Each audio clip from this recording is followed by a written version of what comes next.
तो हेलो बच्चा party, welcome back to STBG and this Sandeep भैया from IIT Guwahati.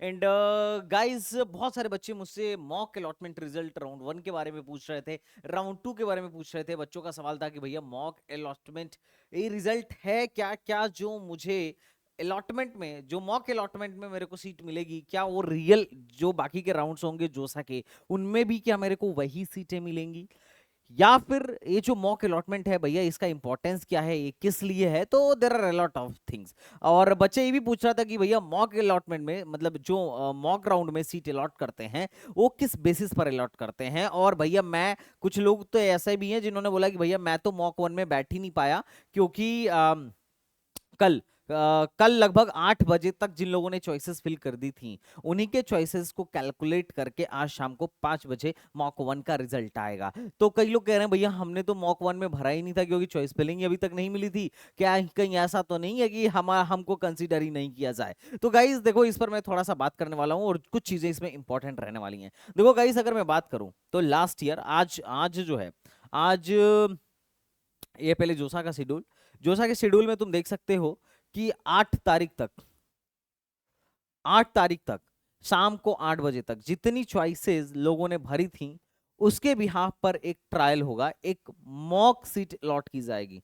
Mock seat allot क्या है कि जितनी अब तक चॉइसेस लोगों ने भरी हैं उसी के बिहाफ पे जितने लोगों ने भर दिया है उनको एक सीट दिया जाएगा, क्योंकि जो यहां पर मॉक राउंड में हो रहा होगा, 2 मॉक राउंड है, वही एक्चुअल में वही एल्गोरिदम रियल राउंड में फॉलो होगा। जैसे अगर मैं पिछले साल की बात करूं, इस पे वीडियो भी मेरी पड़ी है। पिछले साल टोटल 14-15 जून को मॉक 1 हुआ था। 14 जून को रात को 9 बजे तक का इन्होंने टाइम दिया था और 14 जून तक 1,56,000 1,56,000 कैंडिडेट्स ने अपनी सीटें फिल की थी। 1 लाख। अच्छा, हर बार ऐसा होता है कि मॉक 1 में बहुत सारे लोग जो होते हैं बैठते नहीं हैं क्योंकि उनकी चॉइस फिलिंग अभी तक परफेक्ट बनी नहीं होती है और इस वजह से वो भरे नहीं होते हैं। और अगर आप नहीं भी बैठे हो तो कोई ऐसा नहीं है कि कुछ बहुत बड़ा गलती हो गई कि आपका सीट कैंसिल हो जाएगा, कुछ बहुत बड़ा नुकसान हो जाएगा, ऐसा कुछ भी नहीं होने वाला है। तो पहली बात, ये बात अपने दिमाग से निकाल दो। दूसरी बात, पिछले साल 1,56,000 लोग बैठे थे मॉक 1 में, राउंड 1 में, और टोटल 1,68,00,000 के आसपास चॉइसेस फिल हुई थी। अब 1,68,00,000 चॉइस जो थी, इन्हीं में लोगों को सीट अलॉट, मतलब लोगों को चॉइसेस अलॉट करनी शुरू की गई थी। अब देखो, बड़ा सिंपल सा बात है यार कि अगर मैं इस बार की बात करूं, जैसा कि अगर तुम यहां पर देखो तो इस साल टोटल 62,853 सीटें हैं। अब ये जो 62,853 सीटें हैं, यही सीटें क्या होने वाली हैं, लोगों को अलॉट होने वाली हैं। अब चाहे जितने भी लोग बैठे, तो पिछले साल थोड़ी सी सीटें कम रही थी, अब ओवर उतने ही सीटों में सीट अलॉट हुआ था। अब होता क्या है बेसिकली कि मान लो जितने भी लोगों ने चॉइसेस फिल करी हैं, जितने भी लोगों ने अब तक, मतलब कल शाम तक 8 बजे तक चॉइसेस फिल कर दी हैं, अब उन लोगों को ये लोग ना मॉक सीट अलॉट करना शुरू करेंगे। समझो बेसिकली मॉक हटाओ, ये लोग सीट अलॉट करना शुरू करेंगे जैसे ही करते हैं। लाइक एक एक बच्चे को, मान लो रैंक नंबर 1 को उठाया और देखा कि कौन सी सीट मिल रही है, उसकी चॉइस फिलिंग क्या है, उस चॉइस फिलिंग के हिसाब से इन्होंने सीट दे दिया। फिर नेक्स्ट बच्चे को उठाया, उसको कौन सी, उसने जो चॉइसेस भरी हैं उसमें से उसको कौन सा मिल रहा है, फिर उसको दे दिया। जब उसको दे देंगे तो फिर थर्ड पर्सन पे जाएंगे, थर्ड वाले को उठाया, मतलब दैट इज द एल्गोरिदम। बैठ के नहीं करता है कोई, ये सब कुछ एक एल्गोरिदम के थ्रू होता है। और एल्गोरिदम ऐसा सेट है कि भाई जिसकी रैंक पहले है, पहले उसकी सारी चॉइसेस चेक की जाए ऊपर से लेकर नीचे तक, और जो मिल रही होगी, जैसे फॉर एग्जांपल अगर मैं बात करूं, मान लो ये है मेरी चॉइस फिलिंग या ये है बच्चों की चॉइस फिलिंग, मान लेते हैं ये है चॉइस फिलिंग और ये चॉइस नंबर 1 और ये है चॉइस नंबर उसका लास्ट, मान लेते हैं चॉइस नंबर n। तो अब क्या है, अलग अलग बच्चों की अलग अलग चॉइस फिलिंग होगी, अलग अलग बच्चों की जो होगी अलग अलग चॉइस फिलिंग होगी। अब एल्गोरिदम के थ्रू सब कुछ सेट है, करना कुछ नहीं है। जिसकी रैंक पहले है उसका ये लोग चॉइस नंबर 1 से चेक करना स्टार्ट करेंगे, पहले सीआरएल से चेक करेंगे। अगर सीआरएल से मिल गया कोई भी बढ़िया सीट, मतलब हर एक सीट को पहले सीआरएल से चेक करेंगे। अगर सीआरएल से मान लो पहली सीट चेक किया, सीआरएल से नहीं मिल रहा है तो कैटेगरी लगाई, कैटेगरी से नहीं मिल रहा है तो सब कैटेगरी लगाई, और उसके बाद भी नहीं मिल रहा है तो फिर चॉइस नंबर 2 पर आ गए। अगर चॉइस नंबर 2 भी किसी प्रकार से नहीं मिल रहा है हर तरीके से चेक करने पर, तो चॉइस नंबर 3 पर आ गए। ऐसे ऐसे करते करते ये लोग चॉइस नंबर एन तक जाएंगे। और अगर चॉइस नंबर एन तक में कोई भी सीट आपको मिलती है, चाहे वो जिस भी कैटेगरी से मिले, ओपन कैटेगरी से मिले या आपके पर्टिकुलर उस कैटेगरी से मिले, तो वो सीट ये लोग क्या कर देते हैं, अलॉट कर देते हैं। बात समझे?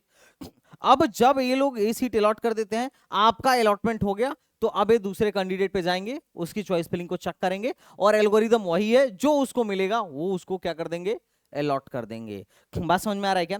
अच्छा, अगर कुछ नहीं मिल रहा होगा तो नो सीट अलॉटेड, फिर उसको कोई सीट अलॉट नहीं हो रहा होगा। और अगर आज आपको शाम को कोई सीट अलॉट ना हो, तो वहां पर आपको थोड़ा सा ध्यान देने की जरूरत पड़ जाएगी, और बहुत सावधानी से ध्यान देना चाहिए, क्योंकि अगर आप जोसा पे डिपेंडेंट हो तो फिर तो बहुत ज्यादा ध्यान देना, और जोसा पे डिपेंडेंट नहीं हो तो फिर तो कोई दिक्कत वाली बात नहीं है। तो आपको ये चीज थोड़ा सा ध्यान देना पड़ेगा। अब पहली बात मैं तुम्हें बताऊं, मॉक का इंपॉर्टेंट क्या है, इतना ज्यादा इंपॉर्टेंस क्यों है मॉक? देखो, जिन लोगों को जो आता है जोसा, उनके लिए कोई टेंशन वाली बात नहीं है, क्योंकि पहले मॉक नहीं होता था, है ना। 2000 मुझे लगता है 20-22 के बाद से मॉक वाला शुरू हुआ, 3-4 से हुआ। हमारे टाइम में मॉक वॉक नहीं होता था, सीधे रियल राउंड खेलते थे अपन। अभी होता क्या था, बहुत सारे ऐसे पप्पू नंदन लोग होते थे जो क्या करते थे ना, जो अच्छी सीटें होती थी वो नीचे डाल देते थे, और वैसे जो जो सीटें मिल रही हैं उसको ऊपर डाल दिया। लेकिन जो अच्छी हैं, मिलने की संभावना भी है, लेकिन फिर भी इसको नीचे डाल दिया, और जो पक्का मिल रही है उसको ऊपर डाल दिया। अब होता क्या था कि उनको ना इधर कोई सीट मिल जाती थी। अब जब सीट मिल गई, मान लो पहले राउंड में एक सीट मिल गई ए, और बाद में उनको पता चलता था कि अरे यार, ये सीट बी जो है ना, ये तो ए से बढ़िया है, लेकिन अब क्या कर सकते हैं, बी तो हमने नीचे डाल दिया है। क्योंकि जैसे ही आपको सीट ए मिलेगा, ए के नीचे की सारी सीटें बेकार हो जाएंगी। मान लो राउंड 1 में मेरे को सीट ए मिल गया, तो राउंड 2 में मेरे को सीट ए के, चॉइस नंबर ए के ऊपर की ही सीटें मिलेंगी, उसके नीचे कर्सर मेरा जाएगा ही नहीं। तो ये समस्या बड़ा आती थी, और बच्चा सोचता था कि क्या सर अब चॉइस एडिट हो सकता है क्या, नीचे वाले को ऊपर ले जा सकते हैं क्या, ऊपर वाला तो ऊपर तो ये जो मिला है ना, इसे खराब ब्रांच ऊपर रख दिया हूं, क्या मैं उसको नीचे कर सकता हूं क्या? अब तब बच्चे का दिमाग खुलना शुरू होता है, और ये गलत चीज है ना। तो इस चीज को, इस प्रॉब्लम को ओवरकम करने के लिए मॉक सीट अलॉटमेंट बड़ा इंपॉर्टेंट है, मतलब बड़ा अच्छी चीज है। इससे ना एटलीस्ट बच्चों को आइडिया लग जाता है। और जिन लोगों ने मॉक 1 में नहीं बैठा है, मैं आपसे रिक्वेस्ट करूंगा आप मॉक 2 में बैठ जाइए, कोई दिक्कत नहीं है। और मॉक 1 में अगर नहीं भी बैठा है तो ऐसा इसका आपके काउंसलिंग पर कोई इंपैक्ट नहीं पड़ने वाला है, इससे आपका कोई काउंसलिंग में नुकसान नहीं होने वाला है, चिंता मत करिए। और ये अब सवाल आता है, अब जो थर्ड सवाल बच्चे मुझसे पूछ रहे थे कि भैया मेरे को मान लेते हैं आज शाम को मॉक 1 में मान लेते हैं मेरे को मिल जाती है, मान लो मिल गया मेरे को एनआईटी इलाहाबाद, एमएनआईटी मिल गया, और इसमें ब्रांच मिल जाता है मान लेते हैं सीएसई, तो क्या मेरे को राउंड 1 में सीएसई ही मिलेगा, या इससे कुछ बेटर भी मिल सकता है, या इससे कुछ नीचे का मिलेगा? तो मैं तुम्हें क्लियर कट बताता हूं कि मॉक 1 में बहुत सारे लोग बैठते ही नहीं है, और बहुत सारे लोग चॉइस फिलिंग ही नहीं किए होते हैं। उस केस में देखो, ऊपर में आईआईटीज के लेवल में और टॉप के एनआईटीज के लेवल में तो ठीक ठाक रहता है, अप्रोक्सीमेटली लगभग उसी के आसपास, थोड़ा बहुत, हालांकि वेरिएशन तो फिर भी बहुत अच्छा आता है, लेकिन थोड़ा बहुत संभावना रहता है। जितना नीचे चलते जाओगे उतना ज्यादा फिर वेरिएशन ज्यादा होता शुरू हो जाएगा। मॉक 1 में एक्यूरेसी कम होती है, क्योंकि मॉक 1 में लोग कम होते हैं, तो मॉक 1 में लोग कम होते हैं ना, तो बच्चों को अच्छा कॉलेज मिल जाता है, तो बच्चा खुश हो जाता है कि हाँ बढ़िया वाला कॉलेज मिल गया। लेकिन बाद में पता चलता है रियल राउंड जब आता है, तो वो जो कॉलेज मॉक 1 में इन्होंने अलॉट किया था वो मिलता ही नहीं है, स्कैम जैसा महसूस होता है बच्चों को। तो एक्सपेक्टेशन ज्यादा हाई मत रखना।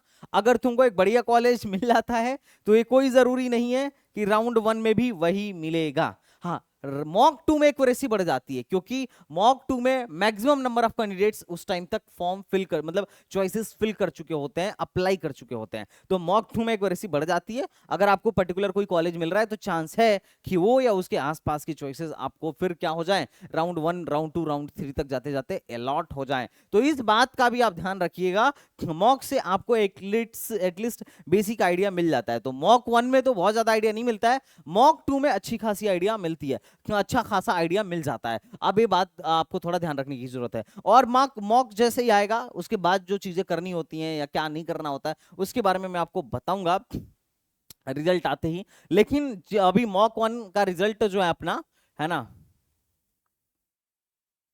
ठीक है, मॉक 1 का रिजल्ट जो है अपना आज आने वाला है मंडे को। मंडे को शाम को 4 बजे, मतलब 2 बजे आने वाला है, ठीक है। तो 2 बजे जैसे ही रिजल्ट आएगा आई विल टेल यू। और उसके बाद आपको क्या करना है, 10 तारीख, मतलब 11 तारीख को हमारा क्या होने वाला है, 11 तारीख को हमारा मॉक 2 का रिजल्ट आने वाला है 12:30 बजे। तो अब ध्यान देना जो थोड़ी सी इंपॉर्टेंट चीज है, अब 10 तारीख को शाम को 5 बजे तक आपको अपनी चॉइस फिल कर लेनी है अगर आप मॉक 2 में बैठना चाहते हो तो। और मॉक 2 में जरूर बैठने की कोशिश करिएगा क्योंकि थोड़ी सी इसकी एक्यूरेसी थोड़ा ज्यादा अच्छा होता है। तो बाकी तो कोई दिक्कत नहीं है ना। और जिन लोगों ने प्री पेमेंट नहीं किया है, लोग पूछ रहे हैं कि भैया प्री पेमेंट करना मैंडेटरी है क्या? कोई मैंडेटरी नहीं है, मन करे करो, ना मन करे ना करो। प्री पेमेंट करना तब, मतलब पेमेंट करना तब जरूरी है जब सीट मिल जाए। अभी सीट नहीं मिला है तो कोई दिक्कत नहीं है, अभी आप मन करे करिए, ना मन करिए, कोई कोई कोई दिक्कत वाली बात नहीं है, ठीक है। तो आई होप आपको चीजें समझ में आ रही होंगी। तो देखते हैं आपको मॉक में क्या मिलता है, जैसा मिलेगा आई विल टेल यू। तो चलिए मिलते हैं नेक्स्ट वीडियो में, तब तक के लिए बाय बाय, टाटा एंड जय Hind, thank you so much.